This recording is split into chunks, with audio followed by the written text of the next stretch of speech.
रहता है, हृदय भी निर्मल नहीं लगता, गुस्सा भी आ जाता है। महाराज जी फिर से वैसी स्थिति कैसे हो जाएगी? पहले वाला जबरदस्ती नाम जप करो, जबान से नाम जप करो। यद जिह्वागे वर्तते नाम तुभ्यम, अग्रभाग जिह्वा का हिलना, राधा राधा राधा राधा राधा राधा राधा राधा, अभी सब कूड़ा करकट बह जाएगा। मन लगता है भजन में, भजन होता है, ये तो बहुत अच्छे साधक की बात है जो सिद्ध पुरुष की तरफ कदम बढ़ चुके हैं कि स्वाभाविक भजन में मन डूबा हुआ है, आत्मानंद में मगन है। लेकिन अपने लोग नए साधक हैं, अपने लोगों को जबरदस्ती करना पड़ेगा। कभी कभी सतोगुण आता है तो विशेष आनंद मिलता है, लेकिन जब रजोगुण तमोगुण आएगा तो भजन नहीं अच्छा लगेगा, भोग अच्छे लगेंगे, संसार अच्छा लगेगा। उस समय में जबरदस्ती भजन करना है, जबरदस्ती नाम जप करना है, जबरदस्ती ठाकुर सेवा करनी, मन लगे चाहे न लगे तो फिर आनंद का अनुभव होने लगेगा। और डरता रहे कोई वैष्णव अपराध न बन जाए, किसी संत की निंदा, किसी संत के प्रति दोष दर्शन, कोई अपराध न बने, कोई खान पान गलत ना हो, तो हमारा भजन बढ़ता चला जाएगा। देख लो, किसी वैष्णव की निंदा ना बने, खान पान अशुद्ध ना हो, और हमारा मन भले संसार में जाए पर हमारी जबान से नाम चलता रहे, तो एक दिन मन भी लग जाएगा।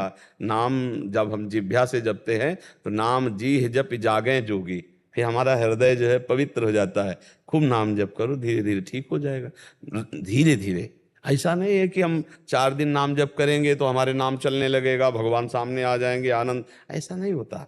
धीरे धीरे सातु दीर्घ काल निरंतर सत्कार सेवितो दृढ़ भूमि, जो दीर्घ काल तक निरंतर सम्मान पूर्वक नाम जप करता है वो फिर सिद्ध हो जाता है, वो परिपक्व हो जाता है। परिपक्व पुरुष को भजन करना नहीं पड़ता, स्वाभाविक चलता है। पर अपने लोग साधक हैं इसलिए भजन करना पड़ेगा, भजन करते करते होने लगता है।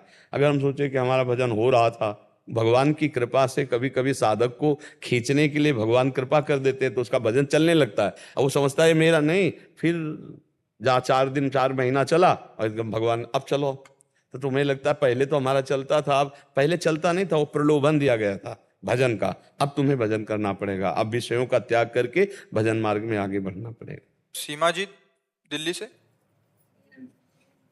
श्री हरिवंश महाराज जी। महाराज जी मैं पिछले 8 महीने से YouTube के माध्यम से आपका सत्संग सुन रही हूँ और एकांतिक वार्तालाप भी सुन रही हूँ। महाराज जी सभी सवालों का जवाब मिल जाता है। महाराज जी मेरा एक सवाल अभी शेष है कि जब शरीर 5 तत्व से मिलकर बना है तो आत्मा का निवास शरीर में कहाँ पर है, और मोक्ष क्या है, मोक्ष कैसे मिलेगा, मोक्ष के बाद जन्म होगा या नहीं? देखो, जब तक भजन नहीं करोगे तब तक जिससे तुम जानना चाहते हो उससे जान नहीं पाओगे। जैसे हम जो कोई भी बात जानना चाहते हैं तो बुद्धि से जानना चाहते हैं, लेकिन हमारी बुद्धि को जो प्रकाश दे रहा है हम उसको कैसे जान सकते हैं? जो आत्म तत्व है, जो भगवान है, राम अतर्क बुद्धि मन बानी, मत हमारे यहाँ सुनो भवानी। भगवान शंकर कह रहे हैं, हे उमा, भगवान श्री राम मन और बुद्धि की तर्कना से परे हैं। अब आत्म तत्व तो अनिर्वचनीय, वो आपका स्वरूप है जो मन बुद्धि चित्त अहम से परे है। अब उसको वाणी के द्वारा थोड़ी बताया जा सकता है। और वो कहाँ निवास करता है? पूरे शरीर को चीर डालो कहीं आपको नहीं मिलेगा। देखो किसका प्रश्न है? देखो मन को आप जानते हैं ना कि मन है, लेकिन आज तक कोई अल्ट्रासाउंड, सिटी स्कैन, एक्सरा कोई पकड़ पाया मन को? तो आप इसी शरीर को चीर के देख लो, कहीं मन नहीं मिलेगा। फिर वो तो अंतःकरण को भी जो प्रकाशित करता है वो आत्म तत्व से। आज तक कोई वैज्ञानिक देख पाया क्या कि शरीर में कहाँ आत्मा है? आप हो, लेकिन आप अपने को जानते हो क्या? शरीर को भले शीशा देख के कह दो कि हम जानते हैं ये इतना ऐसा है ऐसा है, लेकिन आप अपने को नहीं जानती हैं। तो अब आत्म तत्व तो कहाँ रहता है?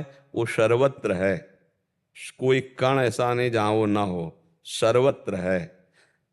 अब उसके लिए भजन करोगी तब उसको, अब वो वाणी का विषय नहीं तो उसको कैसे बताया जा सके? वाणी का विषय केवल स्थूल होता है, बहुत सूक्ष्म को इशारे से दर्शाया जाता है, लेकिन जो स्थूल सूक्ष्म और कारण तीनों को प्रकाशित करता है उसको कैसे ये जान सकते हैं? मन बुद्धि, उसको तो जान नहीं सकते। हाँ, मन बुद्धि में वो कृपा करे तो स्फुरित हो जाए। इसीलिए नाम जप करो, भगवान की लीला कथा सुनो, भगवान की सेवा करो, वो कृपा करे। तो गोस्वामी जी ने इसी बात को कहा, सोई जाने जेहि देहु जनाई, और जानत तुम्हें तुम्हें हो जाए। जिसे आप जना दो वही जान जाता है, और जान जाता है वो आप ही हो जाता है।